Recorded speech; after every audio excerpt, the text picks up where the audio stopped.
Hello, this is Dr. Michael Wenzel, and I'm going to be talking to you guys about your lab you're going to do this week on dental polymers, which is about the optimization and exploration of how these polymers are synthesized that we are using our teeth and our mouths a lot.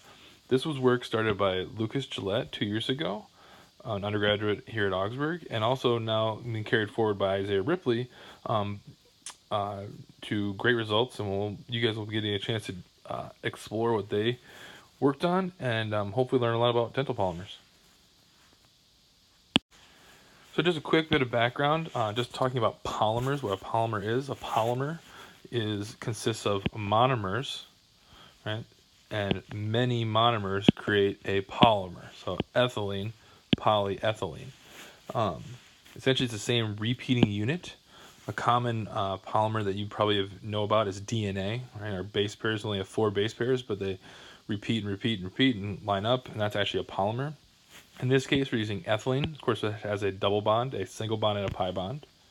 It's going to undergo a polymerization, right? So all these ethylenes are going to react. This is not what's happening in our lab, but what could happen in a different lab. It's going to be activated by some sort of light, blue light in this case. So we make a polymer. That polymer then can also be cross-linked, which is when 2 long polymer chains, or the long chains, these little black dots are the monomers, long chains of polymers. They actually cross-link. That's when the 2 polymer long chains end up having bonds or interactions across. And then what we actually can do then is put in fillers to fill in those spaces, and that can either strengthen or weaken the actual polymer. So that was just a general example, but how does this have to do with teeth? So obviously, everybody goes to the dentist. If you've had a chipped tooth, if you had dentures or fillings from cavities, they actually use cross-linked polymers, and they use different fillers to actually help strengthen those polymers. So that's what we're going to actually do today. We're going to explore different fillers and also make some common dental polymers that maybe you even already have in your mouth right now.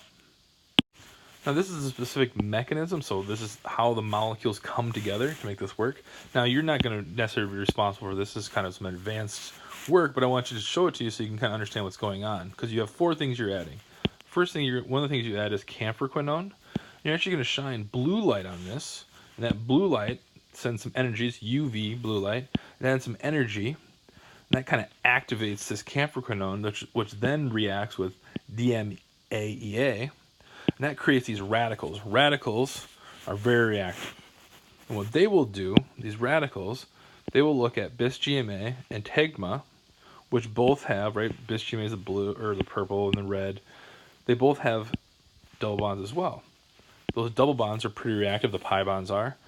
And once these initiator radicals react with one of our monomers, either purple or red, those start reacting on down the chain and create a long polymer. So we have our activating agents, which absorb the energy from the UV light, create those radicals. Then those radicals can react with the double bonds. And once we react, one of the double bonds react, it's kind of like a spark that lights the flame. And then all these other pi bonds from all these other monomers in there will keep reacting, and we'll get a random mixture of those monomers reacting to get a polymer. Here's kind of a pictorial representation where you can see the monomers are reacting, right, in random order. That's the bis-GMA and the tegma. And these are the initiators that kind of started that spark. So we can create long chains of polymers this way.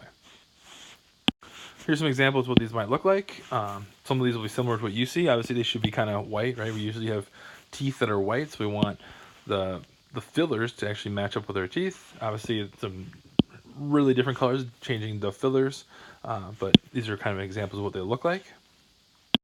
So procedurally, you have, right, the 2 monomers, tegma and bis-GMA. We told you the amounts to use for these procedure.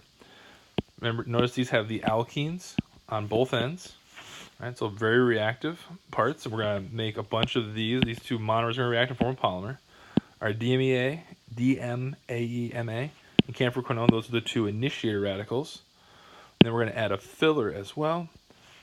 But these 2 are the monomers, these 2 are the initiators, then we add the filler to see how that works. The other piece we're going to look into, interestingly, is the filler effects.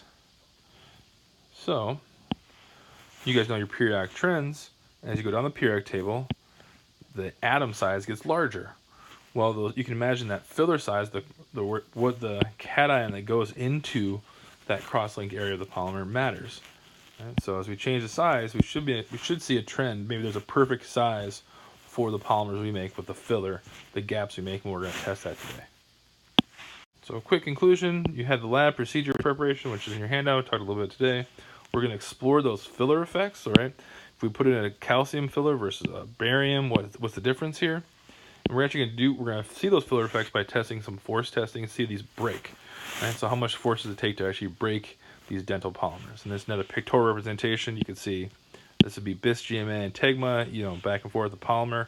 Those two long chains would become cross-linked at some point, creating little gaps, right, where the filler could fit in. Hope you enjoy this. I'd love to hear your feedback.